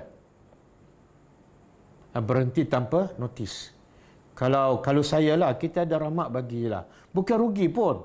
Betul tak? Bahkan kita akan dapat pahala. Sebab tidak menghukum dia. Wallahu a'lam. Dengan paksaan dalam beragama, bagaimana paksaan dalam didik untuk agama? Contoh, iluatan anak 10 tahun kita tak salat. Okey, ayat yang kita belajar ni tidak boleh memaksa orang kafir masuk Islam. Adapun anak kita yang memang ada Islam, wajib kita paksa. Dia tak ada kaitan dengan ayat ni ya. Dua benda yang berbeza. Yang ni arahan kepada orang kafir. Tak boleh kita nak paksa dia. Tapi bila anak kita tak salat, boleh tak kita paksa? Ya. Nabi kata, ajar anak kamu salat 7 tahun. Bila tak salat 10 tahun, pukul. Itu bentuk paksa. Sebab dia memang anak kita dan kita pun ada hak dan anak kita pun adalah orang Islam. Wallahu a'lam. Wassalam. Jika beramal dengan hadis palsu atau daif ketika kita tidak mengetahuinya, adakah amalan itu diterima oleh Allah? Dia kata ulama, bila kita buat amalan dalam keadaan jahil, semoga Allah terima amalannya. Saya bagi contohlah. Ada seorang sahabat, dia solat. Kemudian, lepas solat, dia datang jumpa Nabi, dia bagi salam. Nabi kata, "Qum fasalli, fa innaka lam tusalli." Bangun dah solat semula. Kau boleh solat lagi. Dia pun solat. Lepas habis solat kali kedua, dia datang jumpa Nabi, bagi salam. Nabi kata, bangun dah solat sekali lagi. Dia pun solat. Kali ke berapa? 3. Lepas tu, habis solat, dia datang pada Nabi. Nabi kata apa? Qum fasalli, bangun dah solat sekali lagi. Sebenarnya yang 3-3 tu kamu tak solat. Maksudnya solat tak betul dan tak diterima. Okey? Kata sahabat ni, aku dah buat macam-macam, semua tak betul. Jadi boleh tak kamu ajar aku solat? Nabi pun ajar dia solat yang betul, dan dia pun solat. Dan Nabi tak tegur dah. Tapi Nabi tak suruh dia ulang solat yang dah lepas-lepas. Solat yang lepas-lepas tu dah betul, betul ke tak betul? Ha? Solat yang sebelum dia solat depan Nabi tu, sebelum tu, betul ke tak betul? Tak betul. Pasti tak betul sebab yang depan Nabi tak betul. Betul. Tapi Nabi tak suruh ulang. Kenapa? Sebab dia solat sebelum tu dalam keadaan jahil. Dimaafkan. Tapi sekarang kena betul tak? Betul yang sekarang. Wallahu a'lam. Patut buat jika telah mencuri masa bekerja untuk keluar untuk urusan pribadi dalam waktu bekerja. Mencuri ini berdosa lah. Orang Melayu berkata curi tulang kan? Maknanya kalau perjanjian pukul 8, bekerja pukul 8 sampai pukul 5, dia tak boleh curi. Ambil masa untuk kepentingan peribadi. Sama ada keluarga, kadang-kadang duduk di office. Tapi buat kerja, jualan online kan? Macam-macam benda dia jual. Beg lah apa semua kan? Waktu bekerja, haram. Dan duit yang diterima itu adalah haram. Dalam tempoh yang dia buat kerja peribadi, haram. Macam mana cara dia? Bertobat. Bertobat kepada Allah, satu. Yang kedua, pergi jumpa majikan dia, bos dia, beritahu saya buat sekian-sekian. Kalau majikan dia kata, awak kena bayar waktu awak curi tu, curi masa. Bayarlah. Berapa banyak tak kisahlah. Sebab apa? Kalau kamu tak bayar sekarang, di akhirat lagi teruk kamu. Biarlah rugi sekejap kat dunia, Rugi banyak tu kat dunia supaya jangan rugi yang lagi besar di akhirat besok. Tapi kalau majikan tu pun dah tak ada, kita niat sedekah lah. Semoga pahala sedekah tu sampai pada majikan kita yang dulu. Dan semoga Allah ampunkan dosa kita. Wallahu a'lam. Soalan, kenapa ketika kita belajar di sekolah rendah menengah, pendekatan adalah kepada fiqh, sejarah Islam dan lain-lain, tidak diberi penekanan terhadap memahami Al-Quran di mana saja? Soalan dia, kenapa pendidikan kita daripada sekolah rendah dia lebih tekan pada fiqh kan, hukum fardu ain, tapi tak ada penekanan kepada tadabbur Al-Quran. Saya nak tanya, siapa yang buat sistem pendidikan kita ni? Sama ada yang peringkat rendah ke menengah ke universiti ke? Siapa yang buat sistem pendidikan? Nabi Muhammad ke sahabat Nabi? Sistem pendidikan kita hasil daripada peninggalan penjajah. Penjajah ni orang kafir ke orang beriman? Orang kafir. Dia strategi penjajah ni, dia akan tinggalkan negara tersebut bila tu? Bila dia dah tinggalkan kerusakan. Yang kadang-kadang dia tak perlu ada di situ. Tapi sistem tu dah cukup untuk merosakkan masyarakat. Sistem yang ada tu menjadikan orang tak faham Al-Quran. Menjadikan manusia yang belajar di sistem pendidikan cintakan dunia. Dah tua baru nak belajar tadabbur Al-Quran. Kan? Itu sistem daripada peninggalan penjajah. Jadi puncanya yang buat sistem pendidikan bukan orang beriman. Bila datang daripada musuh, takkanlah dia nak musuh dia faham Al-Quran. Betul tak? Wallahu a'lam. Jadi tadi saya tengok senarai nama kabinet kan. Saya tengoklah Menteri Pendidikan siapa. Saya ingat nama saya, tapi bukan nama saya. Kalau tak, saya boleh tukar sistem pendidikan tu. Ustaz, jika pekerja pinjam duit untuk hantar ke kampung dan suruh potong gaji, jika potong gaji memang lebih teruk hidup dia sebab tak ada duit untuk dia di sini, apakah pandangan terbaik ikut Al-Quran Sunnah? Ya, terus halalkan atau macam mana ya, sebab ada dengan hutang, beri hutang dan jika mampu bayar, halalkan dapat upah dia.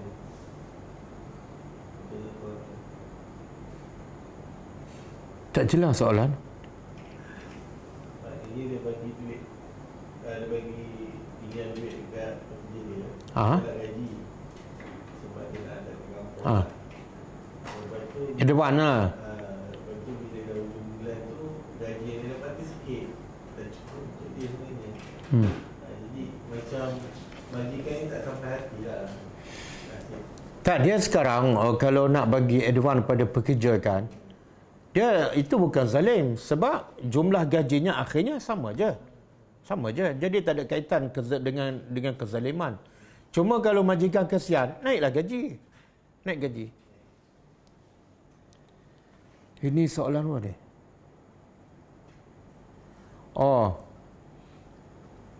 Pekerja asing. Apa hukum pekerja asing yang kerja tanpa permit? Sah. Buat kerja yang halal tapi tak ada permit. Tak, kita majikan, sebagai majikan ambil pekerja yang tak ada permit. Kita tak berdosa sebab kita bagi gaji berdasarkan titik peluh dia. Dia pun ada hak dapat gaji sebab dia bekerja. Tapi dia tak ada permit, itu dosa dia dengan siapa? Dengan kerajaan. Tak ada kaitan dengan kerajaan. Jadi minta ampun dengan kerajaan.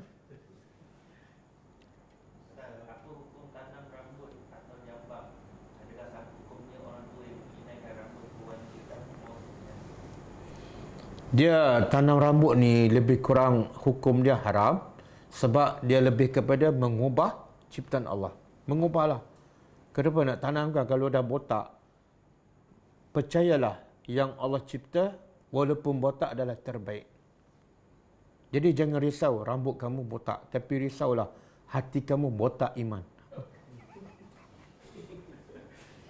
Berkenaan kepentingan bertadabbur, yang mana lebih penting daripada membetulkan tajwid? Tadabbur ke atau membetulkan tajwid tu? Tak, dua-dua penting. Dia macam ni lah. Betulkan tajwid masa tadika. Belajar tadika. Tadabbur Al-Quran bila masuk sekolah rendah ataupun sekolah menengah. Jadi sepatut tajwid tu kita dah settle masa awal. Lepas tu masuk peringkat tadabbur Al-Quran. Tapi masalah, kita mula start belajar tadabbur masa dah berumur, kemudian tajwid pun tak betulkan. Jadi buat dua, 2 in 1. Belajar tajwid dan belajar tadabbur. Sebenarnya masa cukup pun, dan tajwid pun tak perlu masa lama pun. Dia kalau belajar tajwid betul-betul ni 2-3 bulan selesai. Buat dua-dua. Salah kalau kita belajar tajwid sampai tinggal tadabbur. Dan salah juga kita belajar tadabbur dalam keadaan bacaan kita pun tak betul. Buat dua-dua. Wallahu a'lam. Ustaz, boleh tak bagi contoh amalan yang ada unsur syirik? Macam mana? Dia Allah sebut contohlah solat. Kenapa fawailul musallin? Fawailun lil musallin. Solat ibadat kan? Zahirnya nampak baik. Tapi Allah kata fawailun. Kenapa? Sebab lepas tu Allah begitu, allazina hum an salatihim sahun. Kemudian sambungan. Allazi yura'un. Yura'un makna apa? Mereka solat dan tujuannya untuk yura'un, memperlihatkan, riak. Jadi antara bentuk syirik ialah kita solat asalnya kerana Allah, tapi ada unsur riak, nak tunjuk pada orang. Itu syirik tu. Bahkan Nabi kata syirik yang khafi, syirik yang tersembunyi apa dah? Buat ibadat ada unsur riak. Itu syirik. Ramai orang tak sedar. Bila ada orang, rajin. Bila ada mak mentua, lagi banyak rakaat. Okey.